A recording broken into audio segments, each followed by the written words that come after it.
এখন আবার ঐক্যমত কমিশনের মেরুদণ্ড ফিরে এসেছে। এখন আমরা এটাকে আমরা ঐক্যমত কমিশন বলতে পারি। এখানে বিএনপিও একটু গণভোটটা বানচাল করার জন্য প্রচেষ্টা চালাবে। সালাউদ্দিন কমিশন থেকে ঐক্যমত কমিশন তার মেরুদণ্ড খুঁজে পেয়েছে, এই জন্য আমরা ঐক্যমত কমিশনকে ধন্যবাদ জানাই। আমরা অবস্থানটা স্পষ্ট করছি যে গণঅভ্যুত্থানকে ভিত্তিমূল ধরে ডক্টর ইউনূসের আদেশ জারি করতে হবে। এটা হলো আমাদের প্রাইম কনসার্ন, এবং পিপলের সামনে সে ড্রাফটটা উপস্থাপন করতে হবে, তাহলে আমরা সাইন করে দেব, তাহলে একটা পর্যায়ে এটা চলে যাবে। তারপরে সেকেন্ড স্টেপটা আসে তখন গণভোট। গণভোট আমরা বলেছি ইলেকশনের আগে হতে পারে, কিন্তু যদি ইলেকশনের আগে গণভোট না হয় তাহলে কি হবে? সেখানে জামায়াতের কিছু রিজিড, তাদের একটা সাইড রয়েছে, কিন্তু আমরা এটা রিজিডিটির মধ্যে যেতে চাই না, বা আমরা এটা ধরে একদম পড়ে থাকতে চাই না। আমরা মনে করি যে সেকেন্ড স্টেপ গণভোট পরেও হতে পারে, আগেও হতে পারে, কিন্তু সেখানে কিছু যদি নির্বাচনের দিনে হয় সেখানে কিছু আমরা আশঙ্কার কথা জানিয়েছিলাম। কারণ বাংলাদেশের যে এন্টায়ার ইলেকশনের যে সিস্টেমটা, এটা কিন্তু নিউট্রাল না, এটার মধ্যে দিয়ে একটি সুষ্ঠু ভোট হওয়ার পসিবিলিটিস নেই। সেখানে যারা 300 আসনের ইলেকশন করে যে প্রার্থীগুলো থাকে, অধিকাংশ হলো গডফাদার, এবং এই গডফাদাররা তাদের গ্রেনেড ককটেল নিয়ে সবসময় হলো ভোট কেন্দ্রগুলা অস্থিতিশীল করার জন্য চেষ্টা চালিয়ে থাকে। তো সেই জায়গায় যারা সংস্কারের জন্য চায়, বাংলাদেশের সংস্কারের জন্য প্রাণ দিয়েছে, সেই মানুষগুলো একটি সুস্থ বাংলাদেশের মধ্যে তাদের ভোটাধিকার প্রয়োগ করতে চায়। যখন তাদেরকে ভয় ভীতি প্রদর্শন করা হয়, সেই মানুষগুলোর মধ্যে এক ধরনের উৎকণ্ঠা বিরাজ করে। তো এই কনসার্নটার জায়গাটা যদি ইলেকশন কমিশন এটা নিশ্চয়তা দিতে পারে, যদি এই কনসার্নটা নামিয়ে নিয়ে আসতে পারে, তাহলে তো ওই দিনও হতে পারে। আর আগে যে বিষয়টা, আগে হওয়ার ক্ষেত্রে একটা কস্টিং এর একটা বিষয় আছে, যদি দুইটা ভোট আমরা আলাদা আলাদা করি তাহলে অনেক ব্যয় বেড়ে যাবে। আর আরেকটি বিষয় আমাদের এখানে এসেছে যে ফেসিবাদী শক্তিটা অনেক বেশি একসাথে কাজ করবে, যাতে হলো গণভোটে মানুষের অংশগ্রহণ থেকে তারা বিরত রাখতে পারে। আরেকটি বিষয় রয়েছে যে এখানে বিএনপিও একটু গণভোটটা বানচাল করার জন্য প্রচেষ্টা চালাবে। তো সেই ক্ষেত্রে এটা ইলেকশন কমিশনের উপরে নির্ধারণ করে, সক্ষমতার উপরে। তারা যদি আগে পারে তাহলে করবে, তারা যদি পরে পারে সেটাও করবে। আপনাকেই বলছি, ইন্স্যুরেন্স করলে সিটিতে সুরক্ষা পাবেন নিশ্চিত। তবে যে কোনো সময় হোক সেটাতে আমরা শুভকামনা জানাই, কিন্তু আমাদের এটা সময় নিয়ে আমরা এই বিতর্কের পিছনে পড়ে থাকতে ইচ্ছুক নয়। আপনি আগে করেন পরে করেন, দুটাতেই তো ইলেকশন কমিশনের আপনার টেস্টিং এর মধ্য দিয়ে যেতে হবে, এবং এই গুন্ডাতন্ত্র, মাস্তানি, ভোট কেন্দ্রের এই ধরনের যে পরিস্থিতি, সেটা থেকে আমাদের মুক্তির একমাত্র উপায় হলো গণভোটটা সুষ্ঠুভাবে। আমরা ফোকাস করতেছি যাতে গণভোটটা সুষ্ঠু প্রক্রিয়ায় হয়, কিন্তু বিএনপি এবং জামায়াত এই কথাটা বলছে না যে গণভোটটা যাতে সুষ্ঠু প্রক্রিয়ায় হয়।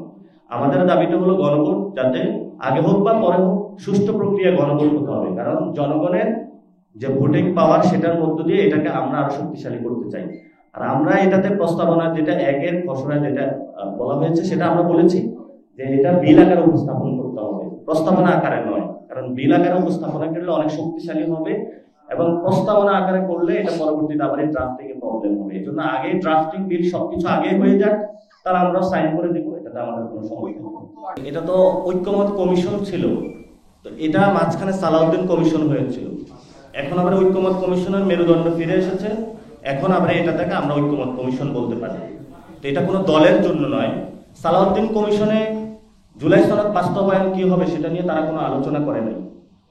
তাহলে আপনি বিবাহের আয়োজন করলেন, বিবাহ হবে, কিভাবে হবে, কবে হবে, কাবির নামায় কে সাইন করবে, এগুলো নিয়ে কোনো কথা হলো না। এই জন্য আমরা বলি সালাউদ্দিন কমিশন থেকে ঐক্যমত কমিশন তার মেরুদণ্ড খুঁজে পেয়েছে, এই জন্য আমরা ঐক্যমত কমিশনকে ধন্যবাদ জানাই। আর আমরা এনসিপির পক্ষ থেকে এই দাবিগুলো জানাইনি।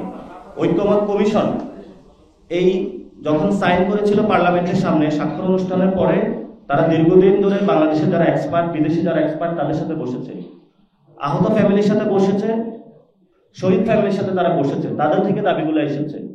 আমরা এনসিপির পক্ষ থেকে রাজনৈতিক জায়গা থেকে সালাউদ্দিন কমিশন বাংলাদেশকে অন্য খাতে প্রভাবিত করার জন্য প্রচেষ্টা চালিয়েছিল, আমরা ঐক্যমত কমিশনের মেরুদণ্ডকে সোজা করে তাদের জায়গায় নিয়ে এসেছি। আমরা সরকারকে বলেছি যে আপনারা সালাউদ্দিনের কমিশনের মধ্য দিয়ে যান, তাহলে আহত শহীদ ফ্যামিলি যারা রয়েছে তাদের সাথে গাদ্দারি করা হবে। আমরা এনসিপি জনগণের যে রাজনীতি সেটাকে সঠিক পথে নিয়ে এসেছি। ফলত আমরা তাদের কাছে আহ্বান রাখবো যে আপনি এটা কোনো দল হিসেবে দেখবেন না, এটা হলো বাংলাদেশের জনগণের একটা ভয়েস আমরা দিয়েছি। আপনারা যদি আগে বাস্তবায়নের প্রক্রিয়া সালাউদ্দিন কমিশনে আলোচনা হতো তাহলে তো কোনো সমস্যা ছিল না, সেখানে তারা একটা সিদ্ধান্তে আসতো।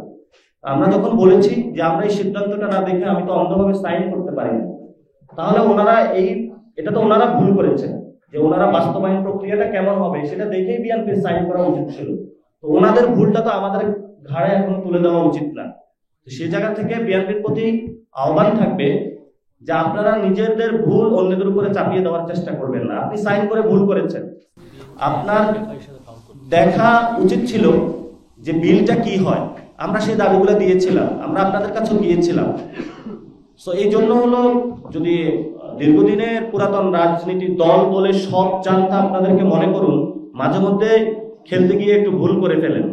এখন এবার ভুল করে ফেলেছেন, এবার ভুলের কাফারা আপনারা আদায় করুন, জনগণের সাথে আসুন এবং জনগণের পক্ষে থাকুন।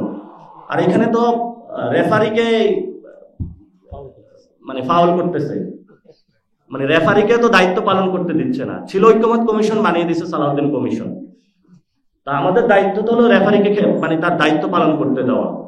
সেজন্য হলো উনি এটার মাধ্যমে আসলে যখন বলতেছেন অনৈক্য, এখন বিএনপির কথা যে জনগণের বিপক্ষে গিয়ে বিএনপি যদি একটি কথা বলে আর জনগণের পক্ষে কথা বললে যদি অনৈক্য সৃষ্টি হয়, আর এটার মাধ্যমে তারা হলো জুলাই চার্টার হলো বন্ডুল করে আওয়ামী লীগকে ফিরিয়ে আনার প্রচেষ্টা বাংলাদেশে চেষ্টা চালিয়ে যায়, সেটা তো আমরা বাংলাদেশে হতে দিব না।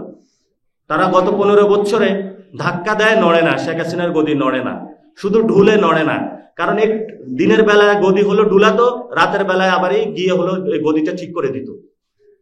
রাতের অন্ধকারে গিয়ে সবার সাথে আবারই কম্প্রোমাইজ করতো। ব্যাংক বাণিজ্য থেকে শুরু করে বাংলাদেশে সবকিছুই তো তাদের অবস্থানগুলো ছিল। তা আমরা দিনও গদি ঝুলিয়েছি, রাতের বেলায় হলো গদি নাড়া দিয়েছি, এই জন্য গদিটা হলো সটকে গেছে। এই জন্য বিএনপিকে বলবো, এই দিনের বেলা ঐক্যমত কমিশনে, রাতের বেলা হলো বিভিন্ন এম্বাসি, বিভিন্ন বাংলাদেশের যেই ফেসিবাদী শক্তি যারা আসার প্রচেষ্টা চালাচ্ছে, এই যে জাতীয় পার্টি থেকে শুরু করে বিভিন্ন রাতের বেলায় যে মিটিং মিছিল, এগুলো আপনারা বাদ দেন। দিনের বেলা ঐক্যমত কমিশনের যেভাবে সময় দিয়েছেন, রাতের বেলা সংস্কারের জন্য সময় দেন, তাহলে এই ধরনের ভবিষ্যতে আপনারা ভুলও করবেন না, বাংলাদেশকে একটি সুন্দর জায়গায় আপনারা নিয়ে যেতে পারবেন। আমরা মনে করি ঐক্যমত কমিশন এনসিপির কথাকেও তারা প্রাধান্য দেয়নি, কারণ আমাদেরও নোট অফ ডিসেন্ট ছিল, জামায়াতেরও নোট অফ ডিসেন্ট ছিল, বিএনপিরও নোট অফ ডিসেন্ট ছিল। তাহলে কারোই তো তারা নোট অফ ডিসেন্ট নেয় না। আর আমরা কি বসে আছি যে আমাদের নোট অফ ডিসেন্ট নেয় নাই? এই জন্য তারা প্রস্তাবনায় প্রাধান্য দিয়েছে জনগণকে, আর গণ অভ্যুত্থানটা জনগণ করেছে। ফলত দলগুলো যতই নিজেদের মধ্যে মারামারি করুক, লাভ নেই। ঐক্যমত কমিশনটার যে পাওয়ার, সেই পাওয়ারটা এসেছে জনগণ থেকে। এটা বিএনপি, জামাত, এনসিপি ঐক্যমত কমিশনকে দেয় নাই। ফলত ঐক্যমত কমিশনের দায়বদ্ধতা রয়েছে জনগণ থেকে। আর জনগণ গণ অভ্যুত্থান করে ঐক্যমত কমিশন ডক্টর ইউনূসকে বসিয়েছে যে আমরা বাংলাদেশের সংস্কার চাই, আমাদেরকে সংস্কার বুঝিয়ে দিন। ডক্টর ইউনূসে একটা কমিটি গঠন করেছে, কমিটির মাধ্যমে এখন রিপোর্ট এসেছে। তারা দলগুলোর সাথে এতদিন কনসালটেশন ভূমিকা ছিল, এখন দলগুলোই যদি যায় হলো এখানে ফাউল করতে চায়, ঐক্যমত কমিশন তো এটা দিবে না। কারণ ঐক্যমত কমিশনের রেসপন্সিবিলিটি জনগণের প্রতি রয়েছে। ঐক্যমত কমিশন কি তাহলে জনগণকে বাদ দিয়ে কি বিএনপি কমিশন হবে নাকি জামায়াত কমিশন হবে? সেই জায়গায় ঐক্যমত কমিশনকে আমরা সাধুবাদ জানাই যে জনগণের পক্ষে শক্তভাবে দাঁড়ানোর জন্য। আর জনগণকে বলবো, ঐক্যমত কমিশনে যারা রয়েছেন তারা নিজেদের জীবনের অনেক রিস্ক নিয়ে হলো আপনাদের পক্ষে দাঁড়িয়েছে। তাদের জীবনের রক্ষা করার দায়িত্ব আপনাদের, এবং বাংলাদেশে তাদের ঐতিহাসিক জনগণের পক্ষে তারা দাঁড়িয়েছে, জনগণও তাদের পক্ষে দাঁড়ানো উচিত।